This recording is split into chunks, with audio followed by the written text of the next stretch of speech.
Hi friends, my name is Natasha of LuvsCure Ministries. Thank you for joining me for another video. Today we are going to briefly discuss how it is that blessings can turn to curses. I do have a scripture to share with you. As a matter of fact, it's a parable in the book of Matthew. So let's get started. So how is it that a blessing can turn into a curse? First of all, let's just start with the easiest thing that we can spot and see how it can turn from a blessing into a curse. Let's start with financial gain. So if someone generates some type of substantial, actually it doesn't even have to be substantial, but let's say someone comes into success and they have any kind of financial gain. The world looks at that as a blessing. And surely there are variables with that, right? If someone is of the world and they receive that blessing, because we know that the enemy, the devil, also rewards his people. He rewards his people when they are no threat to the kingdom of darkness. So he keeps them satisfied. He keeps them comfortable, which if someone is comfortable, they're not inclined to change. So that's one variable. But what about the person that's just going about in life? Obviously, if they're of the world, they are no threat to the kingdom of darkness. And let's say they do come into some sort of success or financial gain, in the respect that now they're in a position to be a benefit unto others. We know that even in the world, there are donations, there are organizations that are designed to help people, but that's all that it is. It's just help. Help doesn't necessarily just get someone from a position of needing something to a position where they're able to do things on their own so that they can then turn around and help someone else that may be in need. In order for them to be in that position, to now return, I don't want to say that favor, but return that kindness and help someone else in the form of being a benefit unto them, they need to be able to receive a benefit from someone else. So what am I saying here? What I'm saying is that if someone comes into a situation or position of success where they gain financially, to the point where they can be a benefit unto others, it's viewed as a blessing either way. But the reason why it turns into a curse is because we have to think about the parable and the teaching on the rich man. The rich man had to give up all that he had in order to follow Yahawashi, the Christ, our Messiah. And that grieved him in heart because he didn't want to give up what he had. So let's think about this. If even the rich man was grieved in his heart because he knew what he would have to give up in order to follow our Messiah, that is because he didn't have the heart to give in the first place. See, people that have a heart to give don't have an issue with parting with finances. Of course, our households are supposed to be taken care of. First and foremost, we're supposed to be taking care of our loved ones, our household. But it doesn't stop there. And that's where people run into an issue.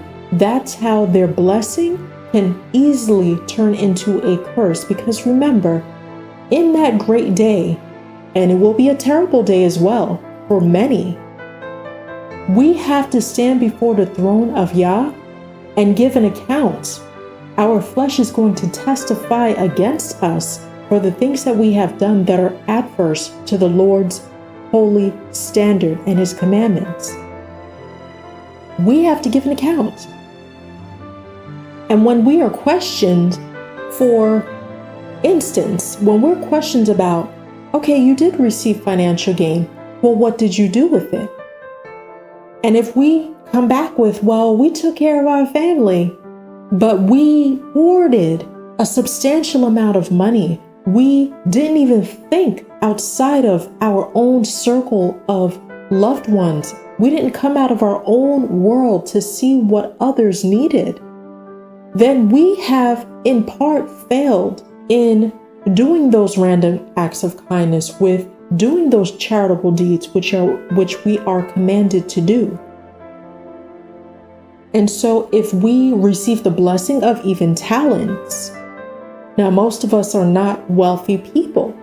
There's a small percentage of people in this world that are hoarding the majority of the wealth, but that does not let us off the hook, because we are born with gifts. We are born with talents that God gives us.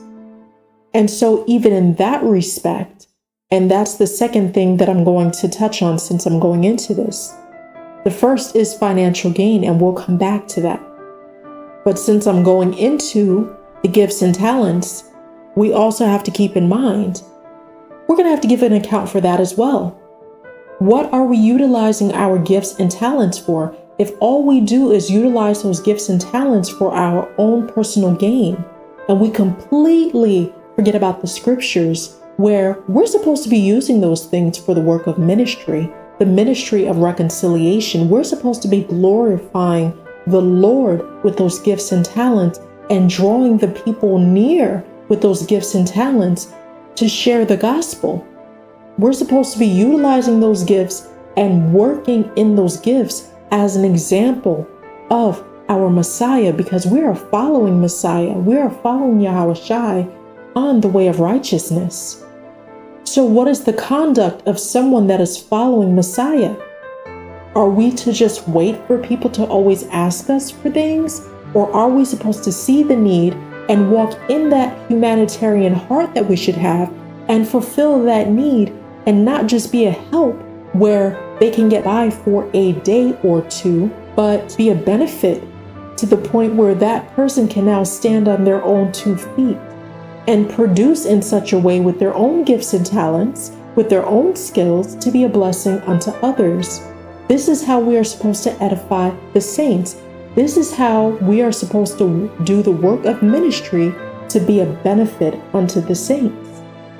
But there are so many people that lose sight of that. And there are so many more people that don't even know that, because they won't do the first line of worship, which is to reverence and obey the Lord,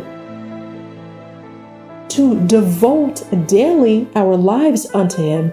So if they can't even do that, it's no wonder the world is the way it is, because people aren't making time for who is important and for what is important. Now, aside from the gifts and talents, I'm just going to go back to the financial gain for a moment. There is so much money that is hoarded by the 1% in this world that I believe I was watching a video many years ago, and there was a woman that worked it out financially, and she said, if the money was spread around in the proper way, then there would be no homelessness. There would be no real financial struggle, because, and I know that there's other variables, you can chime in with capitalism and how systematically the government is designed to lift up certain people and oppress others, and that's how capitalism keeps going. I understand all of that. But what I am talking about is the purposeful decisions that people make. So it doesn't necessarily mean that everyone has to have a certain amount of money in their hand. Surely if someone knows how to cook and they make a meal and they share that meal, that's a random act of kindness. That is indeed a charitable deed. But what I'm talking about is on a much more grander scale. What I'm talking about is people who hoard substantial amount of financial gain, and they don't know how to be a benefit unto others because they are not following Messiah to learn of His ways, to see what He did as an example unto us, to be a benefit unto others. So there are many parables in the Bible, and I can't touch on all of them because there are too many for this particular video, but you know the stories, you know the parables, you know the examples that was given it. given to us from Yahawashi teaching the gospel, sharing the word of his Father, and feeding 5,000, for instance. And that's just one instance. There are many that haven't even been written. And we know that there were many more. There aren't enough books in this world that can be filled with all of the things that our Messiah has done. And even furthermore, all that he has done in us. So that's just a whole nother level of spiritual understanding that, if the Lord sees fit, that I'll, give more detail on that in a future video. But I really just wanted to touch on those two aspects of how someone can be a benefit, but just understanding that we cannot lose sight. We cannot get so excited about blessings and not walk in those blessings. We have to understand, why is it that God would bless certain people with so much abundance, but then they turn around and they don't do what they should do with it? But then on the flip side of that, what about all of the people that receive abundance, a worldly reward, not an eternal reward? They're not laying up crowns in heaven. They're not laying up rewards in heaven, but they're receiving a carnal reward, and they're just wicked people. They don't have a heart for people. They don't have the love of God in their heart. We know that the enemy, Satan, blesses his people. And I use that term loosely, but this is just for the sake of understanding. He gives rewards unto his people, even those that aren't walking so, evidently they're just not really projecting Satanism, right? They just look like everyday people, but they just may not be walking uprightly. Even that, they're showing that they are no threat to the kingdom of darkness, because number one, they're not doing charitable deeds. Number two, and this is aside from not having a heart for the Lord, right? Number two, they're not sharing the gospel. They're not doing anything to show the love of the Lord. So there are a lot of variables, but just beware and keep in mind, when you are blessed on any level, you should first and foremost be giving thanks to the Lord, but you should also be looking to glorify the Lord through charitable deeds and through being a benefit unto others, doing the work of ministry, the ministry of reconciliation, to be a benefit unto the saints. That way your blessing does not turn into a curse. To close, I'll be reading from Matthew chapter 25, verses 14 through 30 in the passage entitled, The Parable of the Talents. And it says, For the kingdom of heaven is like a man traveling to a far country, who called his own servants and delivered his goods to them. And to one he gave 5 talents, to another 2, and to another 1, to each according to his own ability. And immediately he went on a journey. Then he who had received the 5 talents went and traded with them, and made another 5 talents.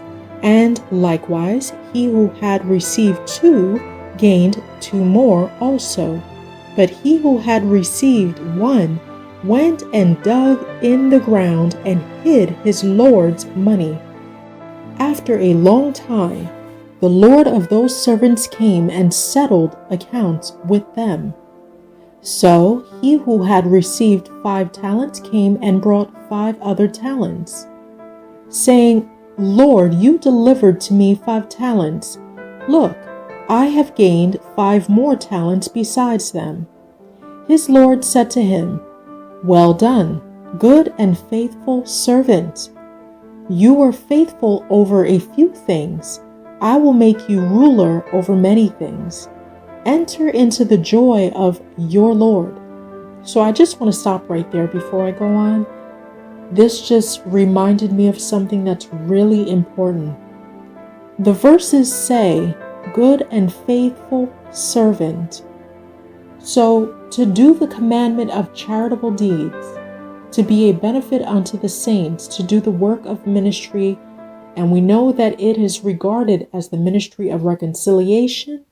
But in utilizing those talents, this person was called a good and faithful servant. The other interesting thing is, the Lord over these servants says, I will make you ruler over many things. So it's interesting because remember, I touch on the fact that Satan rewards his people for their wickedness. You know, those who influence and utilize their talents in music to influence souls, influence mindsets and behaviors. Oh, there's definitely sound wars going on.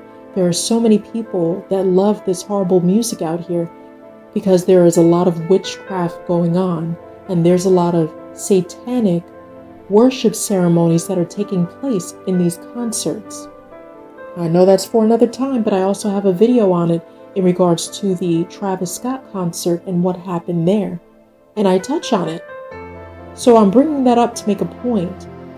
Being a ruler over many things, when we see that type of rewarding out in the world, and we see that the people that are rewarded are very carnal, that is an indication that that is not an actual blessing. Okay, it is a curse, but it's regarded as a blessing as well. But that's a curse because how hard is it to give up those kinds of riches for those people? How hard is it to give up all they have and follow Messiah? It is almost impossible for them to do that because first of all, they don't have a heart to know him. So to those who actually love the Lord, it's easy. We give up our lives as living sacrifices. And so we see here, in not doing the work of the Lord, when someone is regarded with the blessings or the monetary or material carnal rewards without doing the work of the kingdom, that's an indication they're not blessed. They are indeed receiving curses, but they are dumb, deaf, and blind to what's actually happening. And they willingly receive these carnal rewards. And so they have their heaven on earth. But this so-called heaven of theirs is a very temporary one. And what they have as a reward is eternal damnation. So let's just keep that in mind when we're discussing blessings and curses. And hopefully that will start to answer some questions that people have as to why these wicked people have the things they have. They're not actually blessings. We have to keep things into perspective. A person that may be living out on the street, that to the earthly eye, they don't have anything. Oh, they could be very rich in Messiah. And we see that in the Bible as well with Lazarus and the poor man. So to continue on, I'll finish up. Verse 22, it reads, He also who had received 2 talents came and said, Lord, you delivered to me 2 talents. Look, I have gained 2 more talents besides them. His Lord said to him, Well done, good and faithful servant. You have been faithful over a few things. I will make you ruler over many things. Enter into the joy of your Lord. So the interesting thing is we see 2 contrast. Well, it's not a contrast. Here we see 2 things. We see one individual having an abundance and another individual having something to work with, but not as much as the first. Nevertheless, they both had the same intention in their heart, and that was to be a good and faithful servant, to be pleasing unto their Lord. And as you can see here, they receive the same reward. So just remember, you don't have to be rich in order to be a benefit unto someone else. By pouring wisdom and knowledge into someone, and maybe that person will be the one to go forth to be a blessing and a benefit unto many people. But because of the seed that you planted, because of the foundation that you pointed them to, Now they can do the upright work of a good and faithful servant. So just remember, you don't have to wait to come into an abundance of something. Just work with what you have and watch the Lord increase it. You just concentrate on being a good and faithful servant and making sure that your intentions in heart are upright.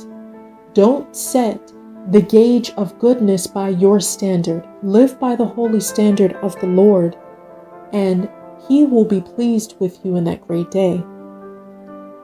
Verse 24, Then he who had received the 1 talent came and said, Lord, I knew you to be a hard man, reaping where you have not sown, and gathering where you have not scattered seed. And I was afraid and went and hid your talent in the ground. Look, there you have what is yours. But his Lord answered and said to him, You wicked and lazy servant, you knew that I reap where I have not sown, and gather where I have not scattered seed. So you ought to have deposited my money with the bankers, and at my coming I would have received back my own with interest. Take the talent from him and give it to him who has 10 talents. For to everyone who has, more will be given, and he will have abundance. But from him who does not have, even what he has will be taken away. And cast the unprofitable servant into the outer darkness. There will be weeping and gnashing of teeth. Please excuse the noise campaign every single time without fail. When I come to record these videos, the noise campaign begins. The sirens, the people talking outside, cars going by. It's just, that's what the enemy does when the people of the Lord bring out the word of God. And just like that, the noise has stopped. All praises to the Most High.